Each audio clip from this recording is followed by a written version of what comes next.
My name is John V. Welcome to Chautauqua People. My guest today is Joreta Speck.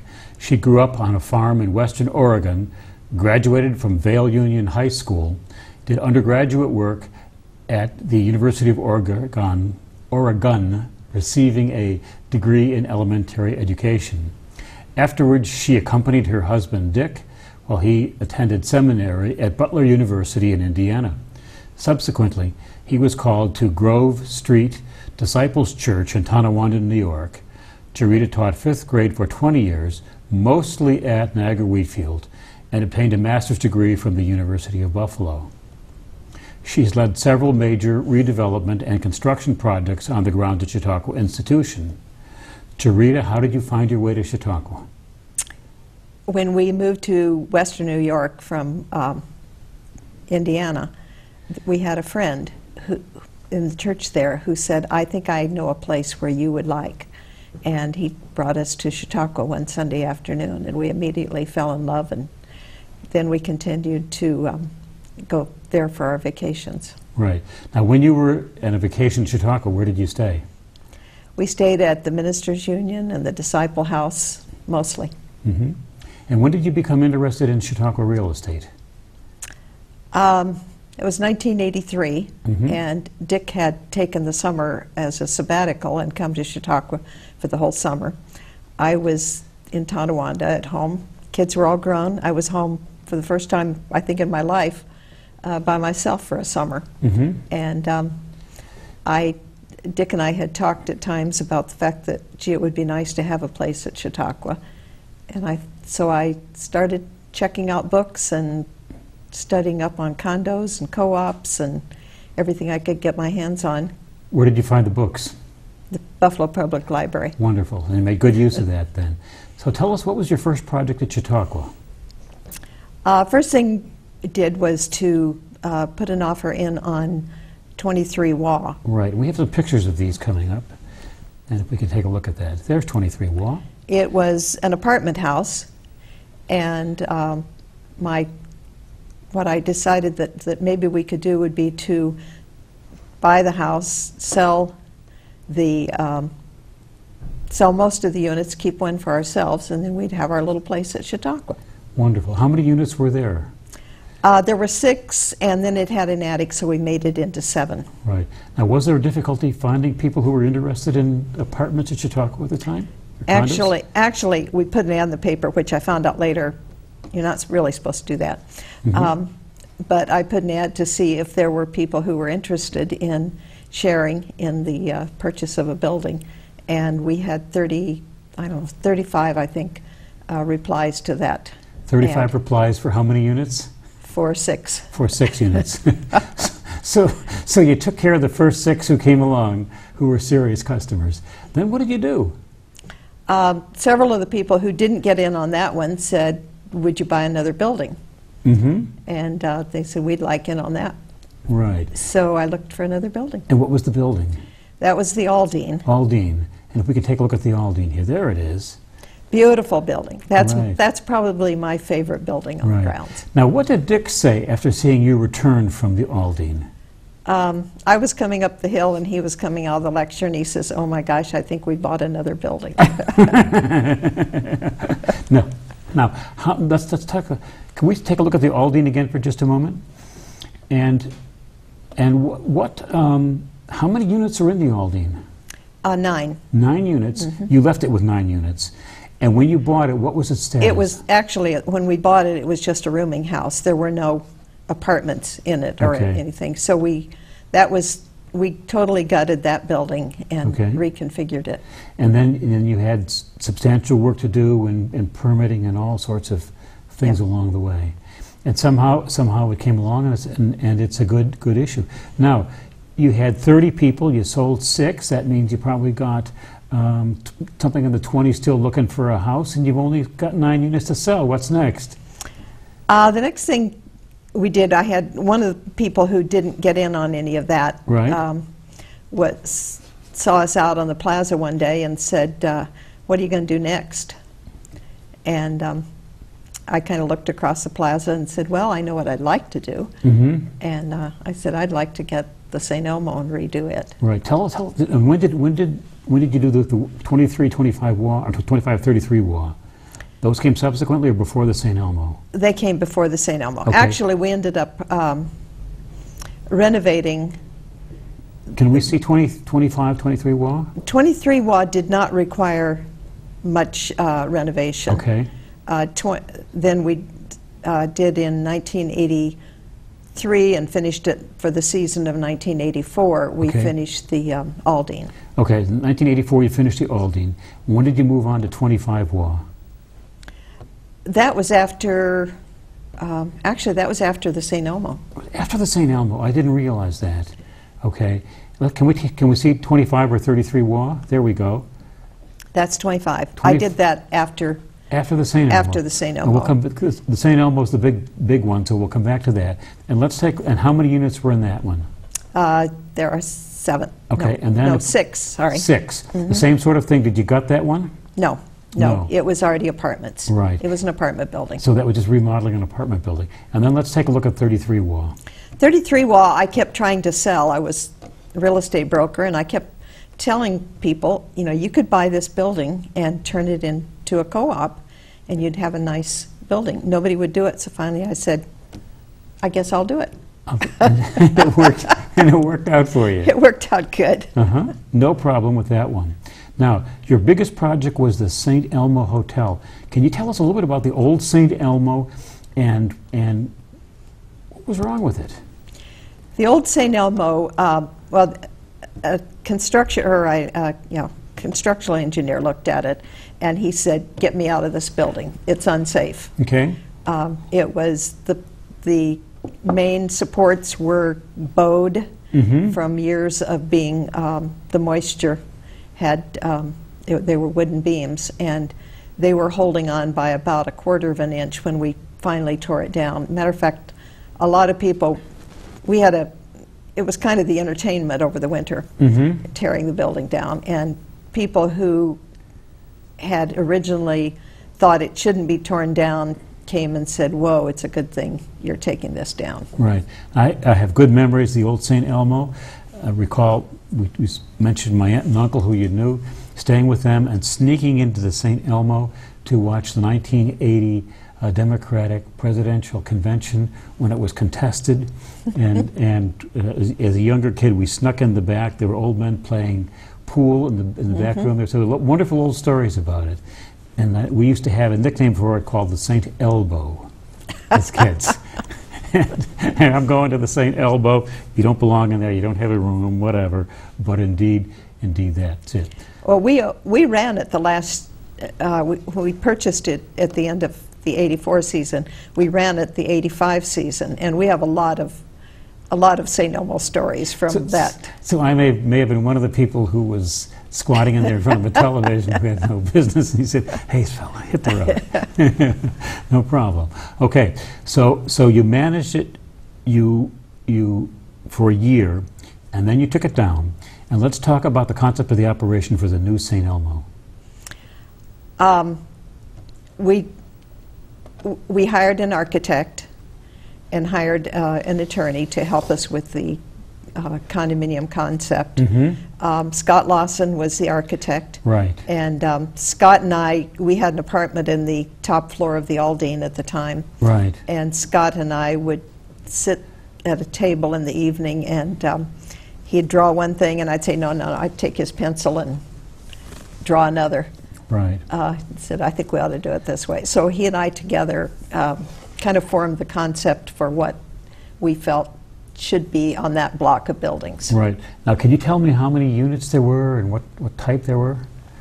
There are 60 residential units and Right. 7 commercial units. Okay. And is there an ordering of the types of units from top to bottom?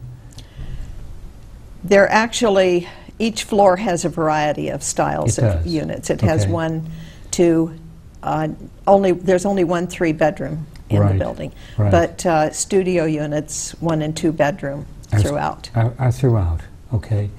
And when you went into that building, were there some pre-sale requirements for you? The bank required for our financing that we have 50% of the units sold prior to construction, and they're actually granting us a building loan. Okay. Who was your banker? It was Jamestown, it now is Chase, and at that time I think it was still a Chase bank, Right. but it was locally owned, and we dealt with a local lender, Right. which was nice, Right. and different than today. Okay. And so they had sales requirements. Was it difficult to meet those gates for them? No. Okay. And then Chautauquans came along and I know I looked at something, was going overseas and decided this is not the time to get involved in Chautauqua property. Okay. Now, when did construction, can you sort of talk me through when you knocked down the old St. Elmo, when construction began and the completion? We started the demolition in January of 1987. Okay. And by the time the season started, we had the steel work completed, but it was pretty much an open frame work by that time. Right. And so we had to fence it off, seal it up, and put it on hold during that summer season. And so you weren't allowed to do construction during the Correct. season. That's correct. And and you have built that into your plan, Yes. presumably. That loss of a couple of months of work time. Right. And then when did you occupy the new building? We started immediately after the season in '87, and then completed it by the season of '88 by the skin of our teeth. Right. Okay. For the '88 season. I wonder if we could sort of scroll through each of those pictures, a little bit for a few seconds from each, pictures of the St. Elmo, and then we'll talk a little further about it. Okay. That's the back quarter. Okay. And it's at what streets from that point? That's Wythe and the Brick Walk. Vincent Brick Walk. Okay. And if you could just slowly go through the rest of them, and then we'll stop with, okay. And this is... Okay, this is on Vincent. This is the courtyard. Right. And that's recently been redone. That has been completely redone. It was, again, we didn't quite get finished with the railings by last summer, and so we had a temporary picket fence around Right. it. But it's Right. a beautiful reconstruction. Okay. And this is looking up Vincent, and basically it shows that building. And again, tell us how many, the commercial space is basically where? If you went down the stairs off of Vincent, which is behind that sign, Right. you would go into the concourse level, and that's where all of the shops and the commercial level. Okay. And then we have, again, about 5 floors above that, don't we? 4 floors? 5 floors. 4.5. 4.5. Now this is the view across the front, showing, not well, but showing there's a big porch, isn't there? That Okay. was very much, we wanted it to be a public space that people could sit and rock and look out on Bester Plaza. Right. And the main entrance then is grand, isn't it? It is, I think so. And Chris is, let us see the main entrance then. Now, when you took down the old St. Elmo and designed this building, were there plans to copy, here's the main entrance, and I love those steps.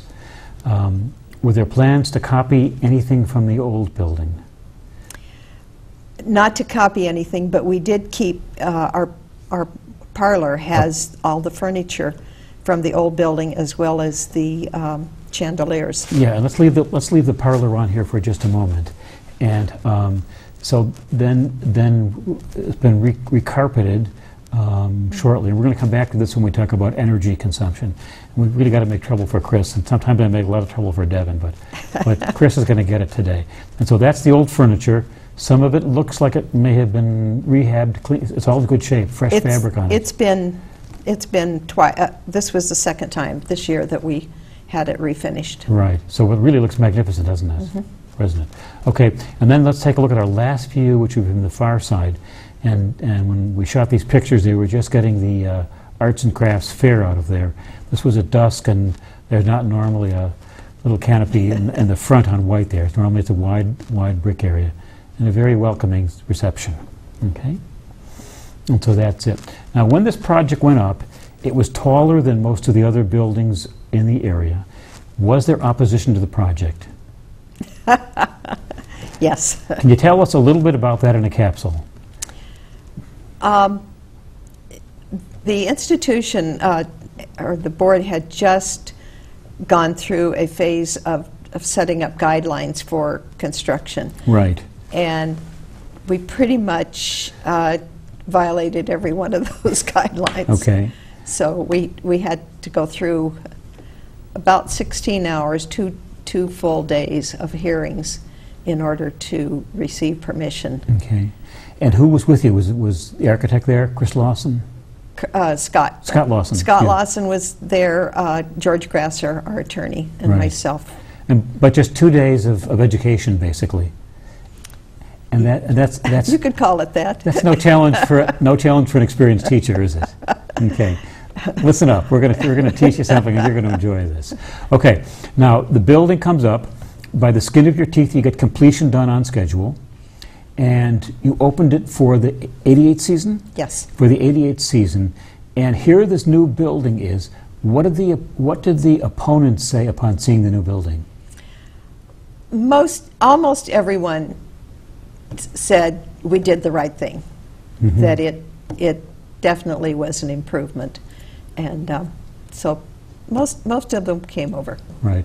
And so as we take a look at this, I sort of think maybe there's a parallel to be drawn between the proposed construction project and the emotion and angst that Chautauquans are having these days. And when it's done, people will say, "Oh shucks, it really looks good, and it was a good move." Could be. And I hope we see that same parallel. And I say to them, I paid my dues. Now you guys are paying yours. That's right. That's right.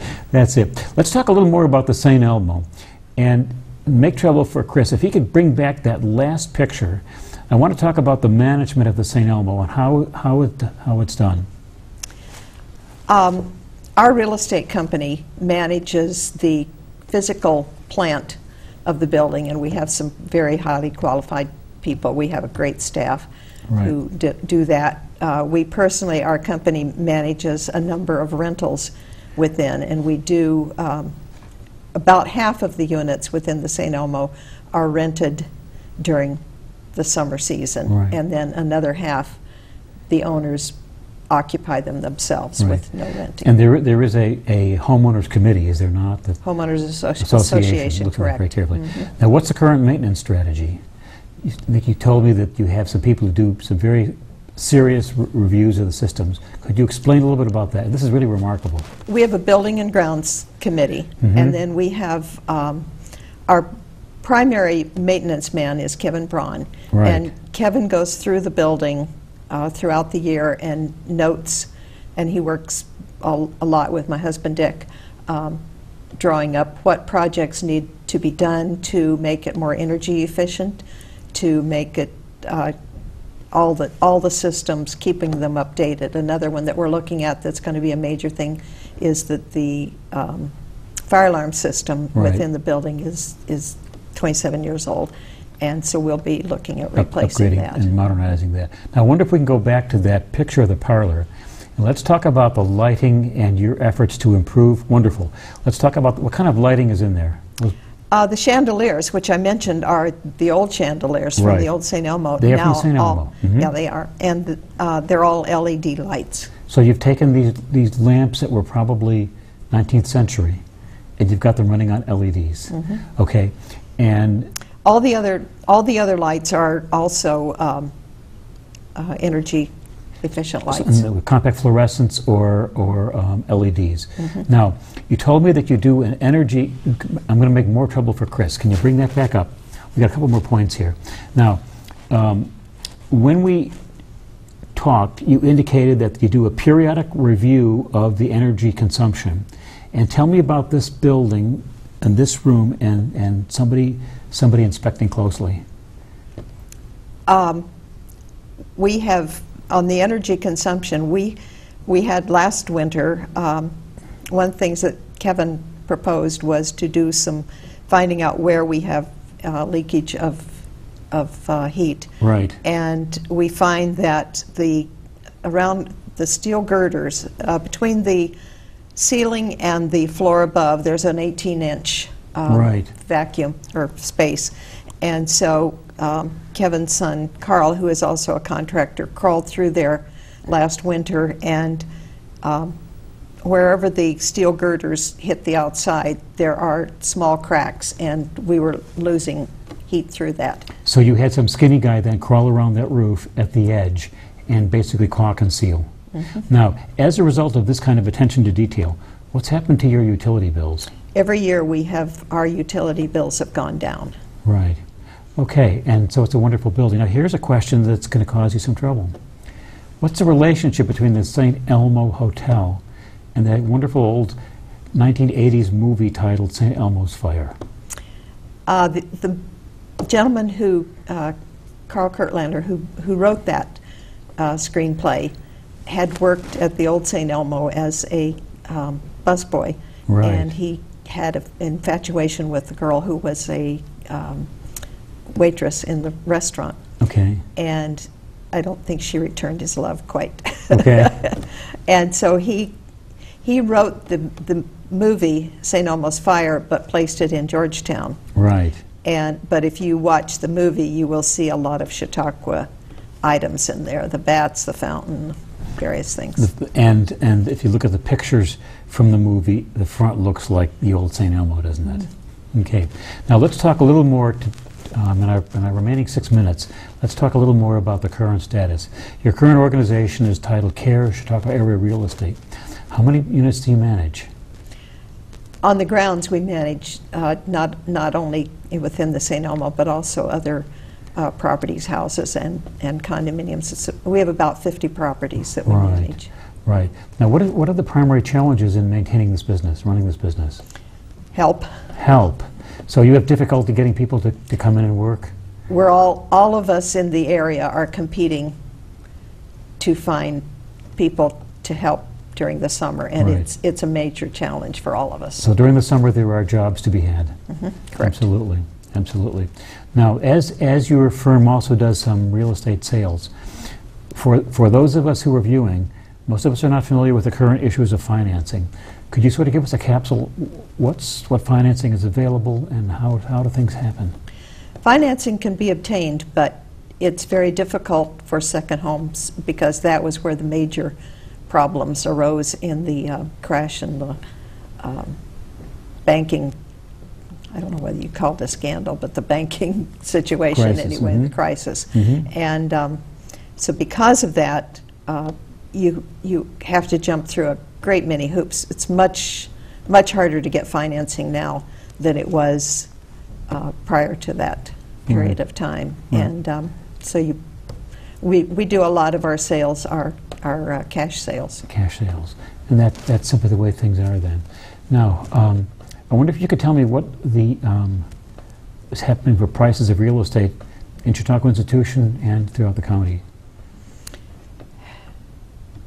It has definitely increased. Our units at the St. Elmo sell now for 3 times what they did when they were under construction. Right. And all of the Chautauqua County has become much more affluent right. in its properties. Right. And so I think that creates probably some problems for the people of the area who right. need housing that's affordable. Right.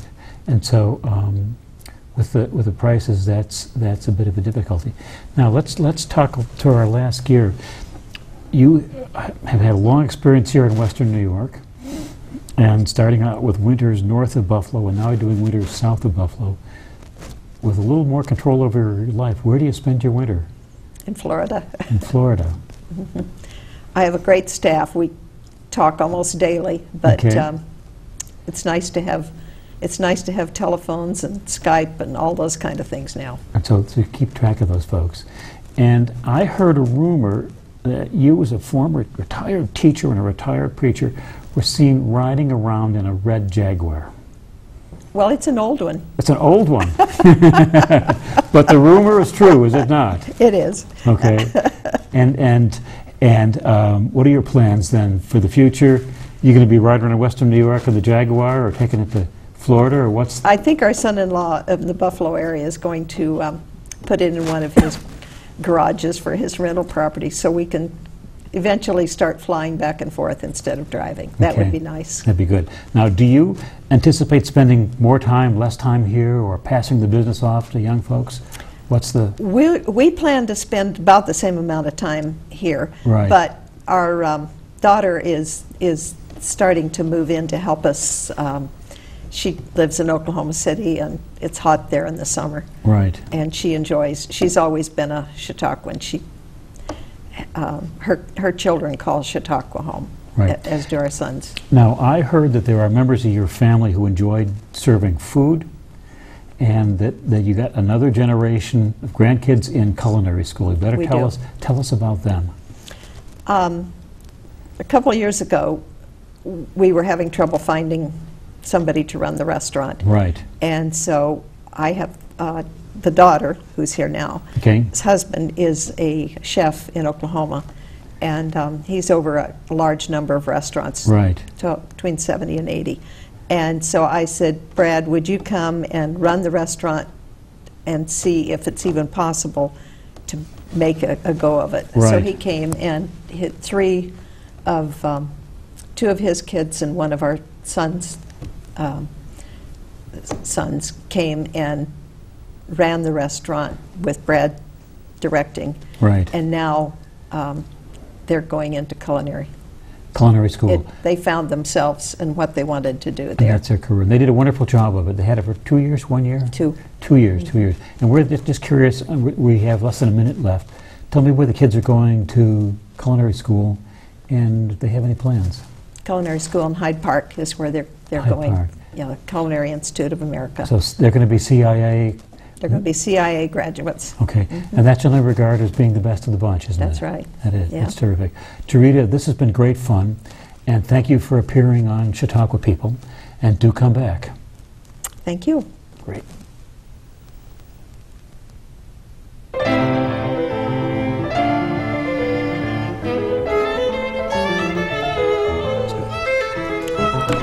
Now just stay put for a moment.